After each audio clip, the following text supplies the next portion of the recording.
Assalamualaikum warahmatullahi wabarakatuh. Selamat datang di Soft Talk, ngobrol santai with Education Walk.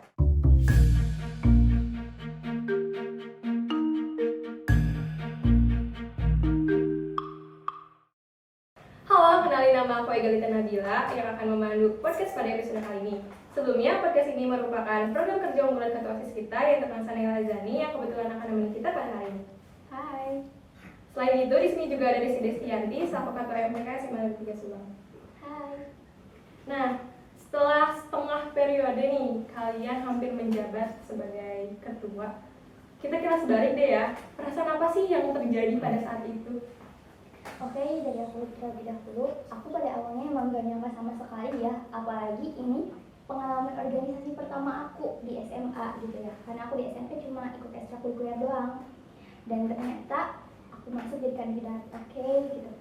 Dan waktu itu pada hari pengumuman ternyata aku yang dapat gitu ya, dan aku juga masih mempertanyakan gitu, gila aku dapat gitu ya, karena emang aku dari ngelihat rival-rival aku juga dari sisi visi misi program kerja itu aku ngerasanya lebih unggul ya, dan emang Tuhan udah mempercayai organisasi ini buat aku pimpin. Jadi oke, ayo kita kerja bareng-bareng. Juga aku ngomong ke diri aku sendiri yaitu oke, you know what I can do it, I can balance my education and my obligation, I'll do my best what I can do and what opportunity right now.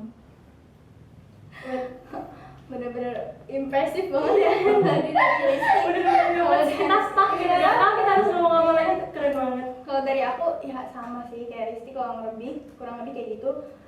Gak nyangka, terus kayak why this is not what I expected gitu. Apalagi pas jadi kandidat gitu, walaupun emang aku pernah ikut organisasi di SMP sebagai OSIS juga, cuman emang nggak terlalu ibaratnya nggak terlalu dilepas. Kalau SMP ya, kalau SMA kan kita kayak dari mulai konsep dan segala macamnya itu udah dilepas dan kerja sendiri gitu. Dan dilihat dari rival aku gitu, kayak kamu, Anggi ya, waktu itu kita, dan aku lihat di visi misi program kerja juga luar biasa semuanya gitu. Terus ya aku nggak nyangka aja gitu, ternyata at the end aku yang terpilih gitu. Karena you know what, warga banyak yang ngomong ke aku gitu kayak first impression mereka ke aku kayak Kansa tuh jutek, Kansa tuh ini, tiba-tiba setelah first impression yang aku dengar dari orang lain yang kebanyakan agak negatif, ternyata aku tiba-tiba jadi OSIS gitu, bener-bener kaget juga. Tapi untuk qualification-nya sendiri ya, aku sebenarnya nggak jutek sih. cuman apa ya, aku nggak bisa basa-basi itu dong. Beda nggak sih? Beda nggak sih jutek sama nggak bisa basa-basi? Sebenarnya bukan jutek sih, mungkin lebih ke orangnya to the point dan konvensional. Iya. Ya udah gitu. Iya, sama aja sih sebenarnya. Iya sama sebenarnya. Ya itu sih kesan pertamanya pas aku pilih, kalau aku nggak nyangka, terus kayak I feel honored to be ketua OSIS gitu, dan aku ya udah, there's no way back, let's do this gitu. Untuk program kerja unggulan ini kan, nah ada gak sih pemaparan sedikit gambaran mungkin buat ini? Program kerja podcast ya, ini program kerja unggulan yang ada di kampanye aku ya. Waktu itu aku mikir kayak aku bakal jadi ketua OSIS tapi di masa yang baru gitu, masa yang dimana-mana. Iya. Beda banget dari sebelumnya. Kita jalani gitu. Jadi aku mikir kayak apa ya kira-kira program unggulan yang bisa aku jalanin ketika masa pandemi kayak gini gitu. Terus aku mikir kayak oke, kayaknya podcast bisa jadi kesempatan yang bagus juga gitu. Dan aku konsep awalnya sih aku pengen kayak membahas topik-topik global yang ada di dunia, lagi hangat-hangatnya gitu. Tapi aku mikir lagi maybe kayaknya lebih enak jadi tujuan entertaining tapi masih ada education-nya gitu. Jadilah Sunstock. Nah setelah kalian juga menjabat sebagai ketua, ada nggak sih perubahan yang signifikan mungkin dari cara berpikir atau mungkin pasti kesibukan pasti sangat berubah ya? Ya kalau misalnya dari kesibukan sih udah pasti ya. Selain aku ngurusin pelajaran aku gitu, aku juga harus ngurusin organisasi yang gak cuman organisasi nih gitu, tapi di organisasi kan ada orang-orangnya, ada tujuan kita, ada tanggung jawab juga gitu. Kalau misalnya perubahan yang signifikan sih lebih ke mindset ya, kayak aku udah menjadi seorang pemimpin gitu, dimana aku bertanggung jawab atas anggota-anggota aku semua gitu. Kadang kan kita kan mikirnya kayak aduh berat banget, pasti berat banget sih, apalagi diri sendiri aja aku merasa belum bisa Memimpin diri memimpin sendiri. diri sendiri, bertanggung jawab atas diri sendiri, gimana nih aku caranya memimpin orang lain gitu. Kayak dari situ ada terlintas di benak aku kayak kamu harus melakukan yang terbaik, Do your best. Iya, do my best gitu. Harus memaksimalkan, apalagi dengan tantangan yang benar-benar belum ada sebelumnya gitu. Pasti Risti juga kayak gitu kan ya. Semuanya juga pasti beradaptasi lagi. Iya, harus beradaptasi gitu. Dan ada sedikit ketakutan, nggak sedikit sih, banyak ketakutan, apalagi orang-orang yang bilang kalau misalnya waktu sekarang nih kok kayak nggak ada aktivitas, Nggak ada kerjaan, nggak ada apa sih yang kalian lakuin gitu. Ngapain aja sih kalian? Ya gitu. ngapain aja sih kalian, ya kita juga bekerja kok, cuman nggak kelihatan aja sama kalian gitu. Karena biasanya kita sekolah, bekerja di sekolah kelihatan sama kalian, sedangkan sekarang ya kita mungkin lebih bekerja di belakang panggung, Iya, mungkin ya. belakang panggung gitu. Bukan hanya itu, ada permasalahan internal. Permasalahan internal, dan itu tantangannya sebenarnya sekarang jadi lebih banyak permasalahan internalnya gitu. Jadi mungkin kayak kelihatan kita nggak ada aktivitas apa gitu, soalnya kan ketemu juga susah gitu, kita ngumpul juga harus apa ya, jadi minimal orang ketemunya kan nggak boleh berkerumun dan sebagainya, dan harus ada protokol kesehatan, jadi agak susah ngumpulinnya gitu. Sedangkan kayak yang namanya organisasi kan harus semuanya harus jalan kan, nggak bisa kayak kita doang yang jalan, kalian pengen, nggak bisa kayak gitu. Jadi balik lagi ke perubahan signifikannya adalah aku yang dituntut untuk mindset aku tuh harus kritis gitu. Gimana nih caranya gitu, problem solvingnya benar-benar terlatih banget gitu. Terus ke people management, gimana aku manage people, jadi ya itu sih kalau dari Risti. Nah, kalau dari aku juga sama ya, bagaimana cara kita berpikir. Karena bergabung di organisasi itu ngebantu aku gimana cara melihat dunia yang luas gitu ya. Gimana cara melihat suatu hal di perspektif yang berbeda gitu ya. Juga aku bisa sedikit sih, masih sedikit gitu, menjadi orang yang lebih terorganisir gitu. Dan di situ aku sadar bahwa menjadi orang yang terorganisir dalam kehidupan sehari-hari adalah salah satu cara untuk belajar bagaimana menyusun untuk tujuan-tujuan besar ya. Dan untuk mencapai tujuan-tujuan besar itu tentunya agak gampang ya, banyak banget sekali kendalanya gitu ya, dari orang-orang mencemooh, dari untuk pribadi atau untuk anggota yang lain gitu. Dan dalam 1 tahun terakhir ini yang aku pelajari, dimana saat aku pengen ngebuktiin ke orang lain aku ini bisa atau enggak, sebenarnya cukup buat diri sendiri aja. Karena emang udahlah ya gitu, kita masing-masing aja hidup masing-masing, kamu aku. Kalau misalnya mereka butuh pembuktian, ini buktinya aku kan Ega ya, Karim udah ngebawa organisasi itu dengan kerja keras. Biarin mereka berpikir sesukanya, dan kita cukup nikmati diri kita sendiri ya, proses diri kita sendiri, dan melaksanakan program kerja dengan sesuai indikator keberhasilan. Sebenarnya labeling dari mereka kan yang ngebuat kita buat jadi nge-push diri sendiri gitu, buat ayolah kita harus bisa, kita harus buktiin ke mereka, padahal sebenarnya itu kurang apa ya, intinya gak perlu juga sebenarnya. Yang penting kita udah ngelakuin yang kita bisa, ngelakuin apa yang terbaik gitu, ya sisanya itu tinggal mereka menilai kita kayak gimana.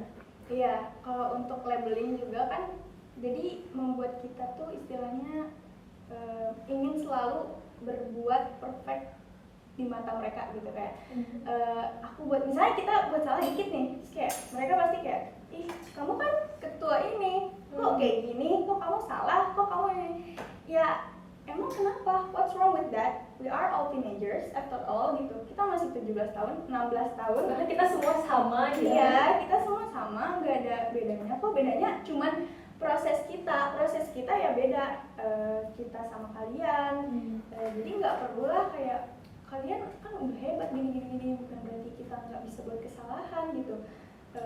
Di umur 17-16 itu kan masih kita remaja ya, jadi pikiran kita masih labil gitu, kita juga masih melihat benar salah tuh masih di tengah-tengah, masih abu-abu, enggak, kita juga masih mikir ya, ini tuh sebenarnya benar nggak sih, ini sebenarnya salah nggak sih.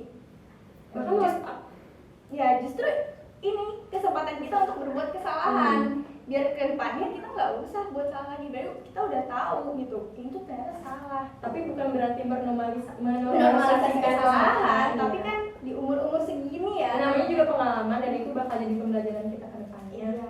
Dulu kan jadinya kayak manusia biasa lah ya.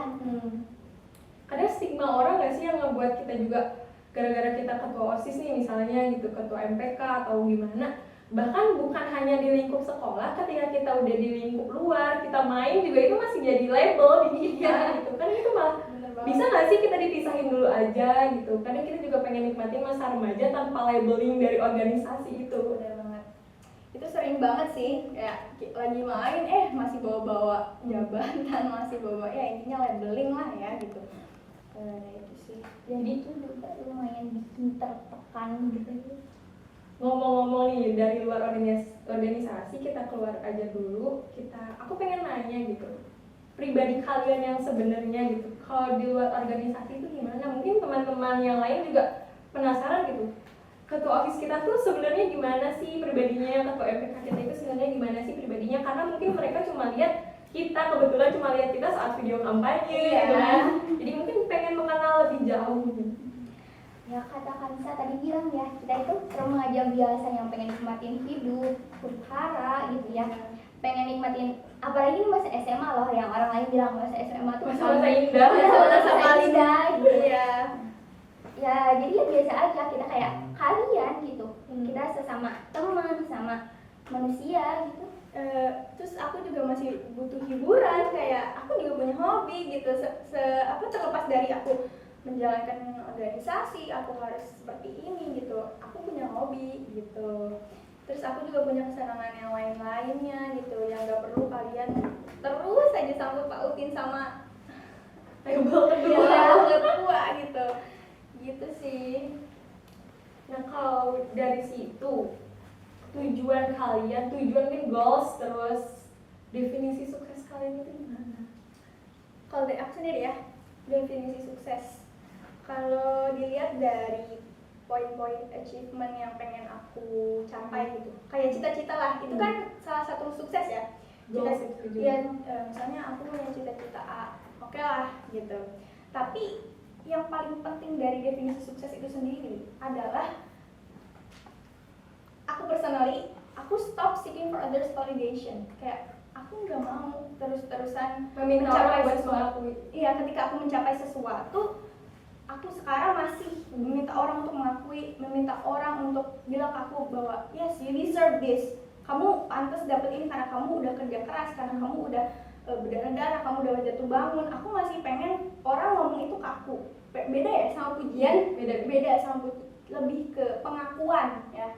Pengakuan kayak kamu udah hebat sebenarnya mencapai Kamu ini. bisa loh ini, Kamu gitu, bisa kamu loh keren ini. gitu. Aku masih mencari itu, orang maksudnya aku pengen orang ngomong ke aku kayak dari mulai orang tua dan mulai teman, aku masih mengharapkan itu kayak orang ngomong ke aku kayak I'm proud of you.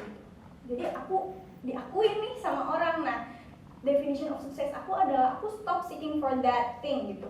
Kayak jadi aku finally to value myself. Jadi kayak aku udah tahu nilai diri aku sendiri bahwa aku tuh worth it, aku tuh bisa gitu. Aku tuh bernilai. Tapi sebenarnya itu juga jadi motivasi kita kayak buat, bukannya yang tadi ya kan beda dari pujian. Menurut aku tuh kalau misalnya kita diakuin sama orang tuh, wah segini aja aku udah diakuin gitu, berarti aku harus lebih baik lagi dong, kayak biar misalnya orang sampai nanya ke kita loh, kok kamu bisa gini gitu, gimana sih gitu, kok gimana sih kamu melalui ini semua sampai ke tahap ini tuh gimana, sampai orang nanya ke kita mungkin lebih ke tips kalian kayak gini gimana sih, nanya-nanya perjalanan, itu berarti udah mengakui kalau misalnya kita tuh sukses, kamu tuh bisa jadi contoh buat kita. Iya. Dulu dari aku semuanya Kansa dan Ega juga tadi udah ngejelasin ya gimana saat aku bisa ngegapai semua apa yang aku cita-citakan dari hal kecil sampai hal besar, ngegapai semua achievement yang aku pengen. Juga dari kata Ega sampai orang lain tanya ke diri aku gimana cara kamu ngegapai itu semua. Dan aku jadi lebih ngerasa aku menghargai diri aku sendiri. Aku udah ngerasa aku ini lebih dari cukup dan jangan sampai orang lain mengatakan hal sebaliknya. Dan buat yang lain juga, menurut aku di era yang kayak gini tuh bukan cuma kesibukan terlepas ya dari organisasi, mungkin dari pembelajarannya itu sendiri udah merupakan tapi yang benar-benar berbeda dari dulu. Kita harus adaptasi lagi gitu kan. Nah, ada apa ya, menurut aku kayak saran setelah kita mendengar juga perbincangan dari narasumber kita gitu, lebih baik kita tuh jangan terlalu nge-push diri kita sendiri gitu. Jadi lebih baik kita ya udah, apa yang kita harus jalanin, kita jalanin, apa yang harus kita laluin, kita laluin. Jangan sampai kita boleh mengeluh, tapi jangan sampai kita menyerah gitu. Jadiin itu selalu motivasi, jadiin semua pengalaman yang mungkin menyedihkan itu sebagai suatu pembelajaran buat kedepannya, buat kita menjadi lebih baik. Mungkin ada kata-kata penutup? Dari aku, misalnya tadi katakan kita jangan terlalu nge-push diri kita sendiri more and more ya, karena kita kalau misalnya kayak gitu bakal ada saatnya kita merasa capek, kayak apa ini aku lakuin gitu, kayak malah kita tuh menjadi diri kita sendiri gitu, karena terlalu kedoktrin orang gitu, kamu terlalu segala dituntut sampai jadi perfect, karena manusia itu gak ada yang sempurna ya. Dan juga kayak hidup itu bukan sebuah perlombaan yang kalian harus lebih baik dari orang lain gitu. Jadi cukup nikmati prosesnya, harus kenali batasan diri kamu sendiri, harus tahu diri juga kapan kamu bergerak, kapan kamu istirahat, karena ya ini hidup gitu. Iya, kalau misalnya dari aku sendiri sebenarnya udah cukup ya, tadi dari Sti udah banyak gitu. Don't push yourself too hard gitu, jangan too much banget, tapi bukan berarti kamu gak boleh ngelakuin yang terbaik, kita harus ngelakuin yang terbaik. Tapi ketika jangan malas-malasan juga, juga. tapi ketika kamu capek, kamu butuh aku istirahat, aku udah gak sanggup, ya udah, just take a break gitu. Dan jangan terlalu pengen kasih yang terbaik gitu. Iya, survive sama diri sendiri. Iya, tapi aku tahu dunia nggak akan nungguin aku buat sukses, dunia nggak akan tungguin aku untuk take a break gitu. Tapi ya udah, kalau misalnya kamu ngerasa capek terus ngerasa wow, this is a bad day gitu, remember aja, nggak ada bad life, this is just a bad day, it won't last longer gitu. Jadi itu sih. Dan jangan berpikir juga kalau misalnya kalian udah gagal sekali, kalian gagal seumur hidup gitu. Kadang orang-orang suka mikir gitu, udah gagal sekali kayak ya aku gagal, Pasti bakal gagal yang selanjutnya lagi gitu. Jadi kalau udah jatuh harus bangkit lagi. Dan itu menjadi penutup kita kali ini. Buat kalian jangan lupa stay safe and stay healthy. Bye bye. Assalamualaikum warahmatullahi wabarakatuh.